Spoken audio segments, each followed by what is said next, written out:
Allah itu satu zat yang dibutuhkan oleh semua makhluk untuk dia. Dan Allah Ta'ala itu satu zat tidak pernah sedikit pun memerlukan kepada yang lain. Artinya Allah Ta'ala satu zat tidak pernah memerlukan kepada yang lain, dan manusia itu satu zat yang selalu membutuhkan kepada yang lain. Kita tidak pernah ada menit yang tidak memerlukan kepada Allah. Allah Ta'ala tidak pernah ada detik yang memerlukan kepadanya bukan dia. Inilah karena demikian diberi nama Allah Ta'ala itu punya sifat doa. Istighna, tidak pernah detik yang memerlukan kepada makhluk. Kenapa Allah enggak perlu satu detik pun kepada yang lain? Tidak perlu Allah Ta'ala satu detik untuk menghilangkan bodoh, karena pada dia tidak pernah ada bodoh. Apabila telah selesai kita meyakini dan mengimani yang bahwa Allah itu adalah posisi wujudnya kamal. Lalu kalau telah kita meyakini Allah itu satu zat, yang zat Allah itu kamal, tentu ada hal yang harus kita yakini berikutnya yang ada pada Allah Subhanahu wa taala. Sebelum kita memikir apa hal yang kedua, lebih dulu kita menganalisa dan memaklumi sifat kamal yang ada pada Allah. Pengertian kamal yang ada pada Allah adalah beda dengan pengertian kamal yang ada pada makhluk. Pengertian yang ada pada makhluk, pengertian kamal atau sempurna, adalah apabila tidak ada lagi sifat kekurangan pada seseorang makhluk. Umpamanya seseorang makhluk ada sifat kekurangan. Di antara kekurangan itu adalah manusia itu dalam posisi lemah. Satu saat menjadi manusia kuat. Posisi dasar itu dalam posisi miskin. Kemudian manusia itu menjadi posisi kaya. Bawaan dasar manusia itu dalam posisi kebodohan. Lalu posisi berikutnya menjadi orang yang berilmu pengetahuan. Apabila seseorang manusia telah menikmati dan merasai ilmu pengetahuan, maka manusia itu sudah dalam posisi adalah kamal.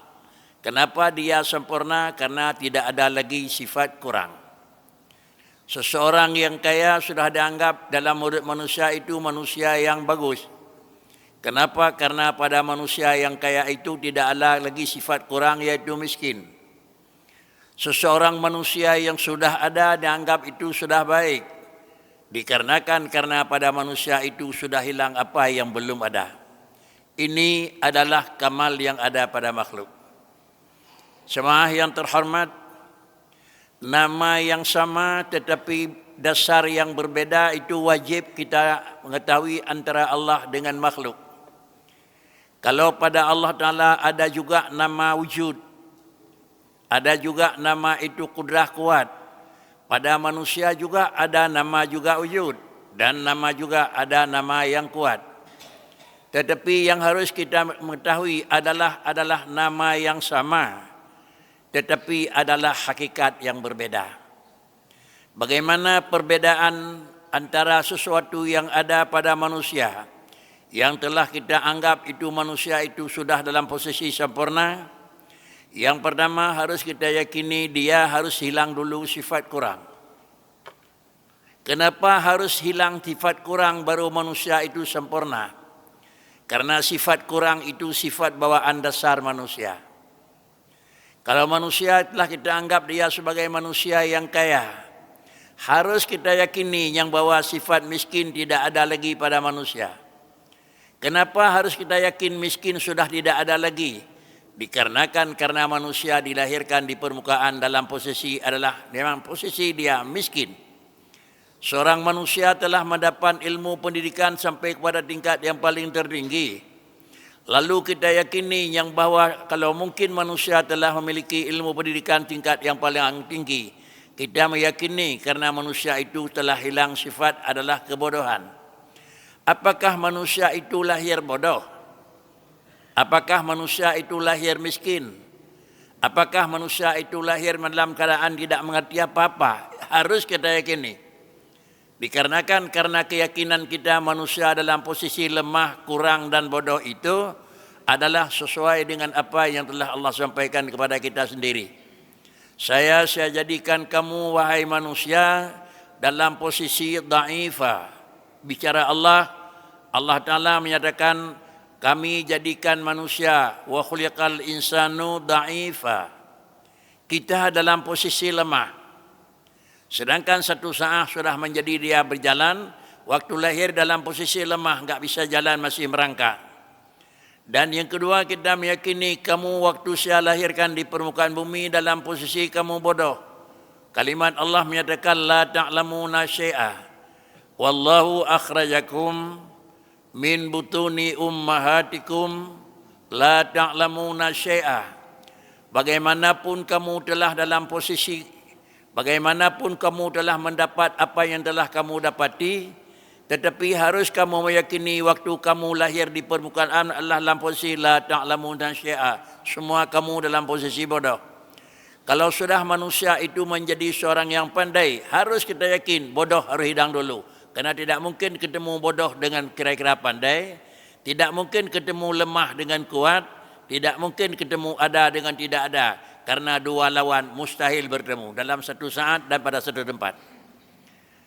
Para hadirin sidang jamaah yang terhormat, lalu Allah Subhanahu wa taala itu kita yakini Allah taala itu bersifat dengan alimin.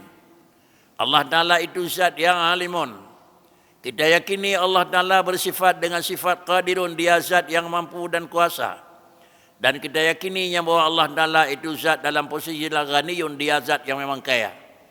Jemaah yang terhormat, jangan sedikit pun terbayang yang bahwa kekayaan yang ada pada Allah jangan tergambar berarti pada Allah sudah hilang miskin. Tidak boleh. Dan kita jangan juga sedikit terbayang Allah Ta'ala sudah tidak ada lagi sifat kebodohan karena dia alimun. Begitu pula tidak boleh kita yakini dan kita agak terbayang, terguris pun tidak boleh, yang bahwa Allah Ta'ala itu sudah hilang sifat miskin, sudah hilang sifat lemah, sudah hilang sifat-sifat bodoh. Kenapa tidak boleh kita yakini? Jamaah yang terhormat, karena pada manusia itu ada dua sifat. Sedangkan pada Allah Ta'ala itu hanya yang memiliki hanya satu saja sifat. Sifat yang dimiliki oleh manusia, apapun sifat dia memiliki dua. Setiap sifat manusia itu memiliki dua. Yang pertama memiliki manusia itu sifat bodoh, sifat pandai. Dua, pasti ada. Yang kedua manusia itu memiliki sifat kaya, sifat miskin, pasti ada. Yang ketiga manusia itu memiliki sifat ada dan sifat tidak ada, pasti ada. Kalau pada manusia punya dua sifat, tapi ketemu tidak mungkin, kalau pindah satu-satu pasti ada. Kalau demikian, kalau pada manusia sudah memang mendapat posisi kaya, kita wajib meyakini yang bahwa miskin sudah tidak ada lagi. Kalau posisi manusia kita lihat dalam posisi miskin, wajib kita yakini kaya belum datang. Para hadirin sidang jamaah yang terhormat. Kenapa? Karena pada makhluk dan insan harus ada dua. Adapun Allah Subhanahu wa taala dalam posisi qadirun, muridun, alimun dan hayyun. Semuanya itu jangan tergambar yang bahwa itu posisi yang kedua. Kenapa jangan gambaran karena ini posisi yang kedua? Karena pada Allah ada dua. Tidak ada kaya dan miskin, yang ada pada Allah itu kaya. Tidak ada lemah dan kuat, karena yang Allah pada yang ada kuat. Tidak ada bodoh dan pandai, karena pada Allah yang ada hanya pandai, bodoh tidak ada. Inilah yang rumus diajarin dan kita pelajari, yang bahwa 20 yang ada pada Allah dan 20 tidak pernah ada pada Allah. Lalu inilah makna kamal. Makna sempurna adalah bukan tidak ada lagi bodoh, tetapi kira-kira tidak pernah ada bodoh. Makna sempurna bukan tidak ada lagi miskin, tapi tidak pernah ada miskin. Makna sempurna bukan sudah hilang tidak ada, tapi pada Allah tidak pernah ada sifat tidak ada. Oleh kerana demikian kita wajib meyakini yang ada pada Allah itu hanya satu saja. Apa yang ada? Ada. Tidak ada, tidak pernah ada pada Tuhan. Satu saja yang ada pada Tuhan, yaitu kaya. Miskin tidak pernah ada pada Allah. Satu saja yang ada pada Allah dalam alimun. Bodoh tidak pernah ada pada Allah. Kalau tidak pernah ada bodoh pada Allah, Allah menjadi alimin. sama dengan alimun itu bukan karena sudah hilang jahilun. Pandai Tuhan bukan karena sudah hilang bodoh. Kaya Tuhan bukan karena sudah hilang miskin. Kuat Tuhan bukan karena sudah hilang lemah. Kenapa tidak pernah? Bukan karena hilang-hilang. Karena semua barang itu tidak pernah ada pada Allah Subhanahu wa taala.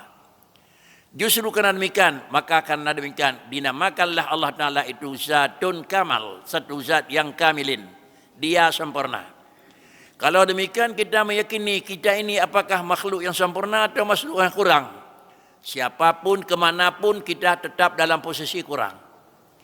Namun kita telah memang berada bukan lagi di posisi kurang. Kalau orang sudah menjadi kaya, jangan kita anggap kita sudah tidak lagi posisi kurang. Kalau kita sudah pandai, jangan menganggap yang bahwa kita tidak ada lagi posisi kurang. Tetapi pada kita ini ada posisi kurang. Kalau kita dalam posisi kurang, maka kita harus bersikap dengan membawa sikap kurang. Kalau bersikap dengan sifat kurang, harus kita membutuhkan kepada untuk menyempurnakan kekurangan. Menyempurnakan kebodohan, menyempurnakan kekuatan. Maka inilah yang dikatakan pada manusia itu ada sifat iftiqar. Inilah yang kita bicarakan tadi. Sesudah kita yakini Allah itu bersifat dengan sifat kamal, maka wajib pula kita meyakini pada Allah ada lagi ada sifat.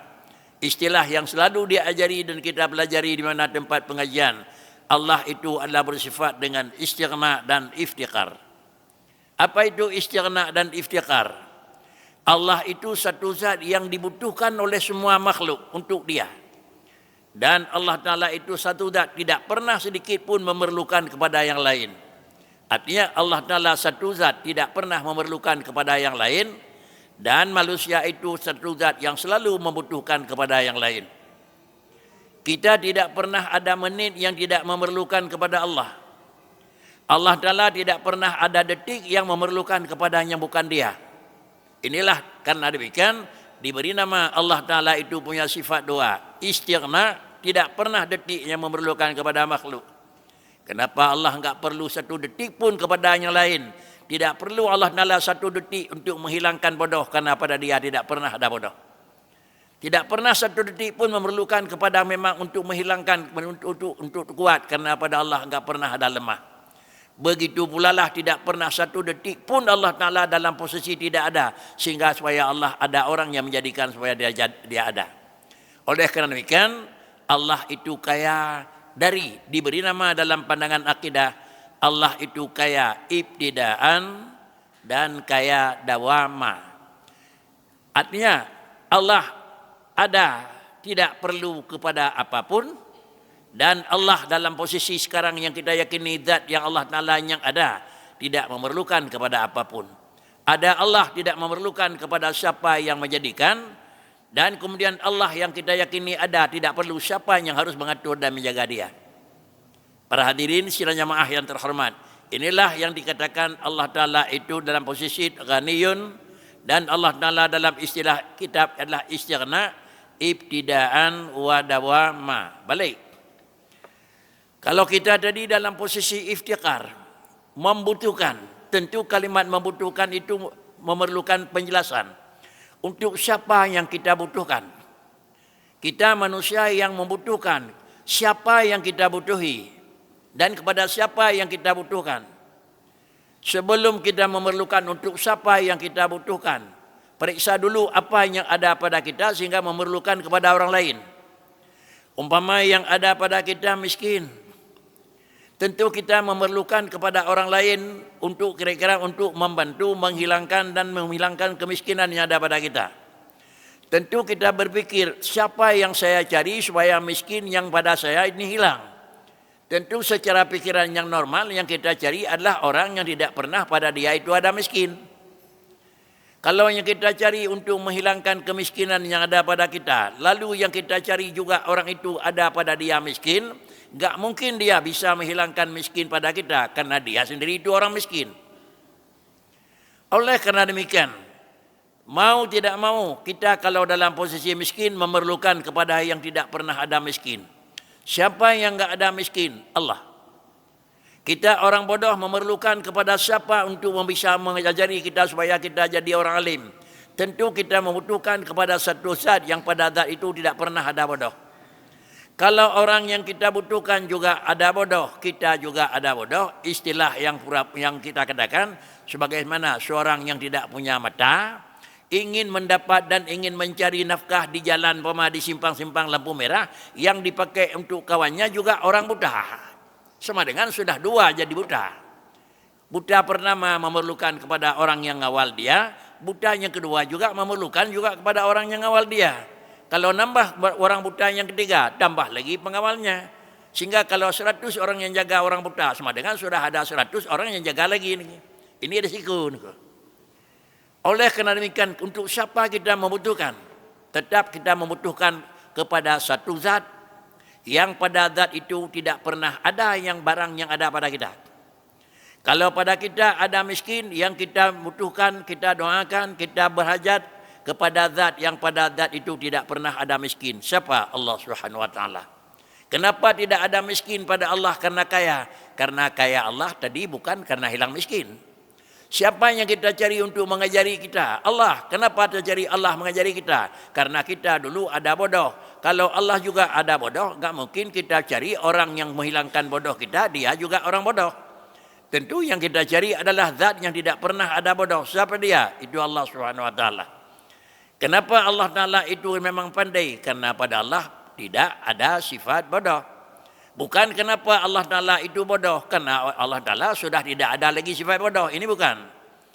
Karena demikian para hadirin sekalian jemaah yang terhormat, ini adalah dalam dasar hukum keyakinan, dalam dasar hukum akidah, dalam dasar hukum adalah akidah tauhid.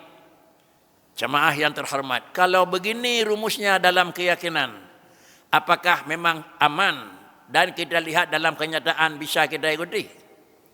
Karena kebanyakan kita menjadi orang bodoh, sesudah kita ikuti pendidikan pada orang yang pandai, lalu kita jadi pandai dan hilang bodoh. Tidak pernah seorang pun yang ngaji pada Allah, enggak ada. Kalau kita sudah mendapat orang yang kaya membantu kita, lalu kita jadi orang kaya. Tidak pernah kira-kira langsung kita terima daripada Allah apa yang diberikan. Para hadirin sidang jemaah yang terhormat, ini juga perlu kita hayati. Jangan tergambar nanti kita nunggu aja Allah Ta'ala yang beri kaya, kita nunggu aja di rumah. Atau sebaliknya, saya enggak percaya Allah yang memberikan karena saya dapat jadi orang kaya, orang itu yang kasih uang. Dua-dua ini adalah salah. Para hadirin sidang jemaah yang terhormat, bagaimana juga kita satukan dua kata-kata itu jangan dengan masing-masing pengertian. Jemaah yang terhormat, bicara kita hidup dalam dunia ini dua. Yang pertama, kita wajib meyakini dengan apa yang kita yakini dengan dasar pokok, yaitu keyakinan ketauhidan.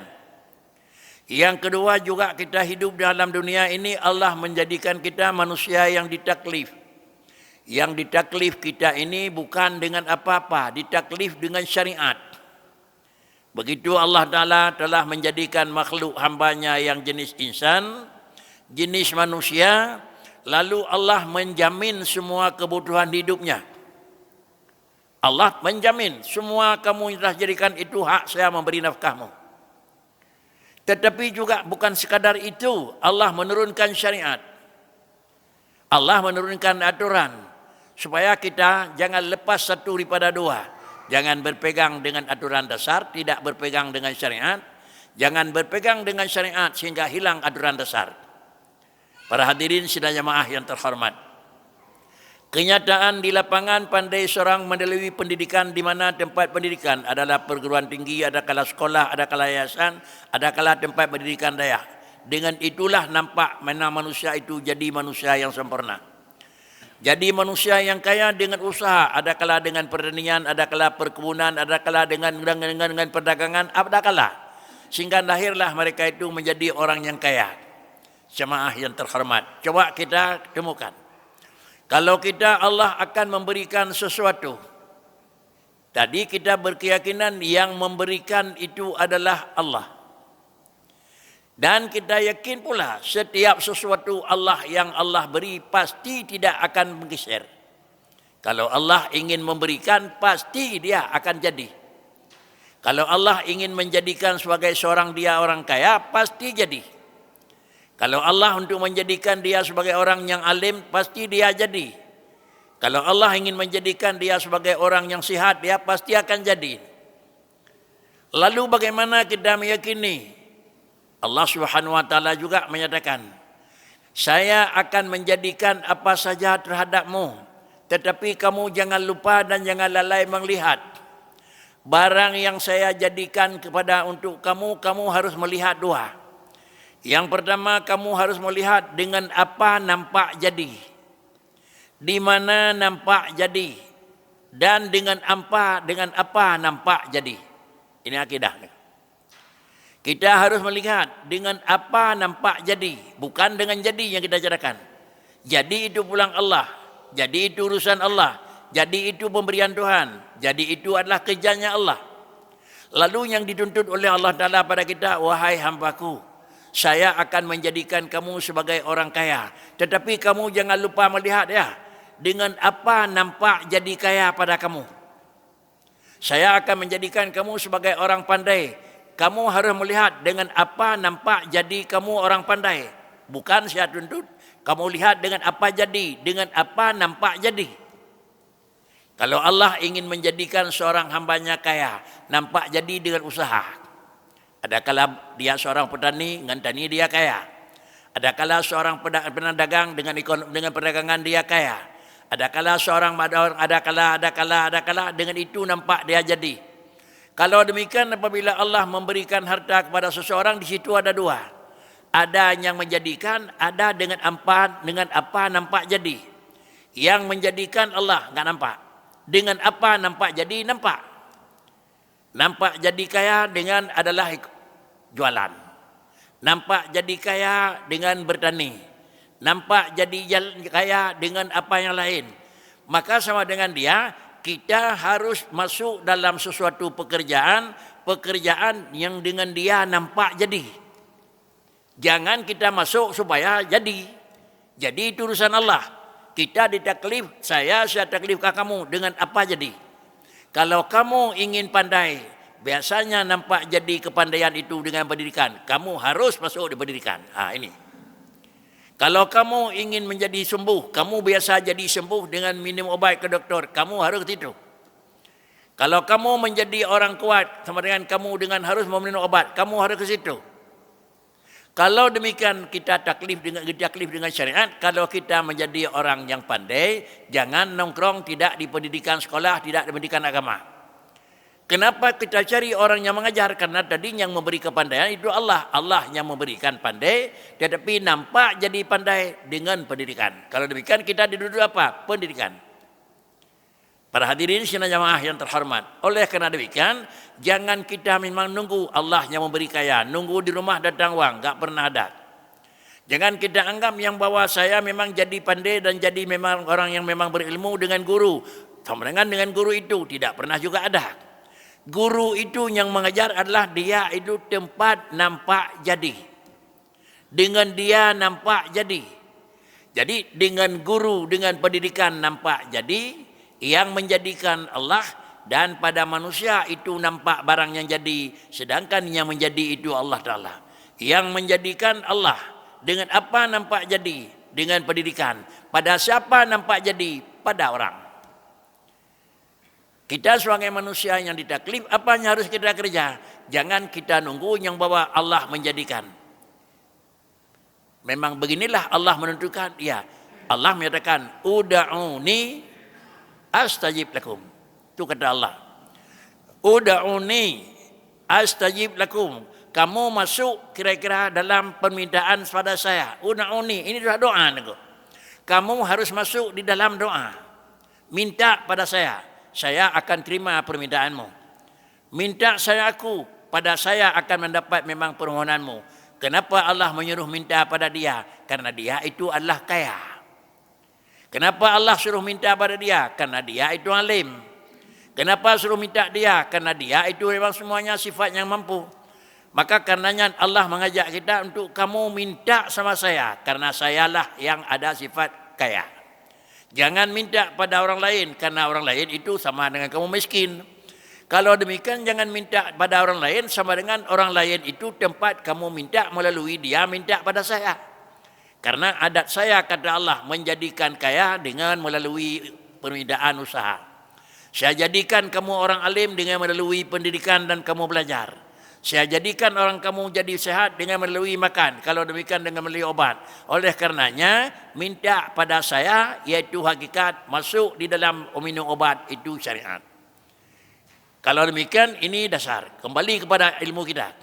Allah menjadikan hambanya yang manusia hamba mukmin masuk syurga sudah ditentukan Tuhan. Kita tidak tahu siapa orangnya. Juga Allah telah menentukan adalah hambanya ada yang masuk neraka. Kita enggak tahu siapa orangnya anakku. Dijadikan manusia ini menjadi penganut syurga. Orang ini menjadi penganut neraka. Kita enggak tahu. Sehingga kita dalam pikiran, ini orangnya neraka, ini orangnya syurga. Enggak boleh. Tidak boleh, manusia tidak tahu.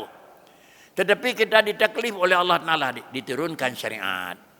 Kalau syariat telah diturunkan, kita adalah wajib berpegang dengan syariat. Apa syariatnya kita pegang? Allah bicara, kalau kamu memang ingin masuk syurga, apa? Innal ladzina amanu wa amilus salihat falahum jannatun.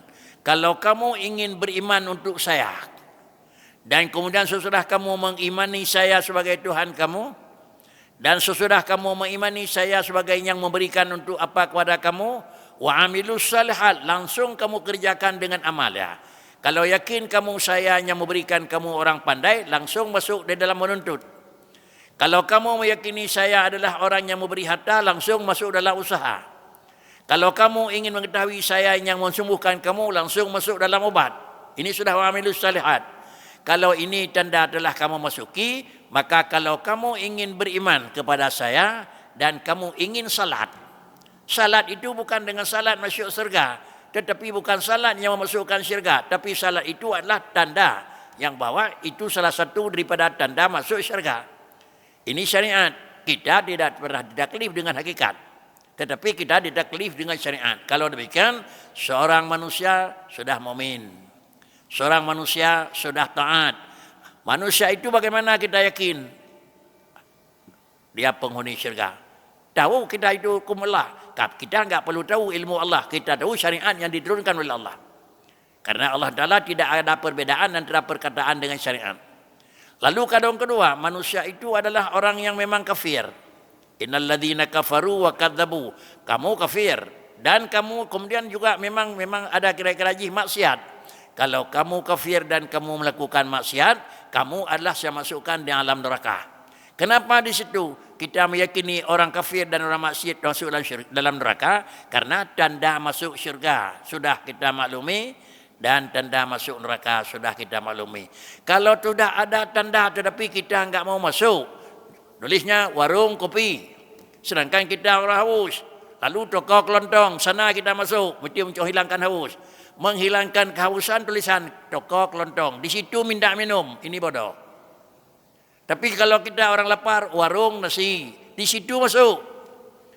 Jangan masuk yang bawah, ini toko kelontong, ini toko besi, ini toko emas, kita lapar. Pasti akan lapar. Ini syariat. Kalau Allah menulis yang bawah, innal ladzina amanu wa amilus salihat falahum jannatun, pakai kira-kira antai dia dah temang pada kamu. Antai dia bawa warung nasi dah temang nengku. Itu li, rumah makan. Menyokak dia hoi bah kena. Moya nyime lewur lain dia dia kan rumah makan pakai meh lain. Nyai ni cuba yang nengku. Kalau ada orang lain mengatakan kita enggak usah salat, enggak usah beriman masuk syurga, ini adalah penipuan. Apabila nyawa kalemah terkecuali terinyonya nyai buta. Menyonya nyai buta, han meng lo dia kena kata mang. Yan buta orang meh. Tetapi kita jangan buta lagi dengan ilmu pengetahuan. Kenapa enggak buta? Allah telah menulis ubiraya alam bangsa yang oleh Tuhan. Innal ladzina amanu wa amilus salihati falahum jannatun. Ini warung nasi oleh Tuhan. Katim iman dengan katim berbuat amal saleh syurga long kebah deku. Kalau kita ciri syurga itulah masuk sana. Innal ladzina kafaru wa kazzabu bi ayatina ulaika ashabun nar. Menyokak kafir dan kepegang maksiat neraka. Kalau takut jangan ke situ. Para hadirin sidang jamaah yang terhormat. Kemudian inilah yang dikatakan kita ini iftiqar, memerlukan kepada Allah Subhanahu wa taala. Yang terakhir, kenapa kita memerlukan kepada Allah? Karena posisi kita kurang. Kenapa juga harus posisi pada Allah? Karena Allah itu yang kayak kamal. Tidak mungkin kita membutuhkan satu kekurangan pada satu zat yang pada zat itu ada sifat kurang. Tetapi kita sebagai makhluk yang kurang, harus kita butuhkan kepada zat yang tidak pernah ada kurang. Kapan? Ibtidaan wa dawama. Sebelum kita ada harta, minta kepada Allah dan usaha, sesudah mendapat harta, memerlukan kepada Allah untuk menjaga harta tersebut. Sebelum kita memang menjadi orang besar, memerlukan kepada Allah untuk mengangkatnya. Sesudah kita menjadi orang besar, perlu kepada Allah untuk menyelamatkan kita. Mudah-mudahan dengan penjelasan demikian, insya-Allah akidah kita dengan syariat kita tidak ada lagi berlawanan antara satu dengan dua. Kabeh kadang ada yang jawab. Mungkin di sinilah kira-kira kalau ada yang ingin bertanya silakan Pak.